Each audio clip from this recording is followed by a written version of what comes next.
When you and I have a difficulty, we're supposed to have sabr. You don't have sabr when you're happy.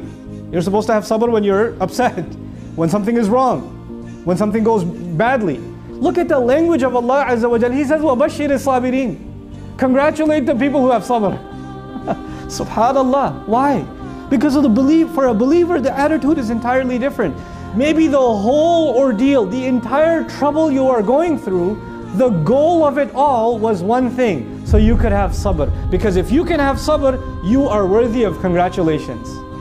We think the goal was this thing you were going to get in dunya. Maybe I thought the goal was to get the job. Maybe I thought the goal was to make the sale. But maybe to Allah, the real goal is you were going to learn sabr. That's a bigger goal than anything else. Subhanallah. And if you got that goal, you should be congratulated.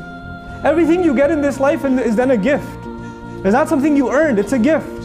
So when you don't have it, then you realize, well, it wasn't mine anyway. It wasn't mine anyway. We take our hands for granted, we take our eyes for granted, we take our nose for granted, we take our tongue for granted. The fact that I'm standing here speaking before you, I take the fact that I can speak to you for granted. But this tongue, it doesn't belong to me. I didn't pay for it. It belongs to Allah. So when it starts stuttering, inna lillah, inna lillah. The wisdom of the statements Allah gave us when difficulty comes. The second statement is, wa inna ilayhi raji'un. No doubt about it, to Him alone we're going to be returning. Why is that important? Because whatever problem you're having right now isn't permanent. Whatever problem you're having isn't permanent. Whether it's money problems or health problems or family problems, or it's emotional problems or physical problems, it doesn't matter. None of them are permanent. You know why? Because you and I are not permanent. Recap of everything. First of all, the first thing when difficulty happens, train your tongue, train your heart. Inna lillahi wa inna ilayhi raji'un. That's number one. Number two, don't say to other people that something is happening to them because of Allah.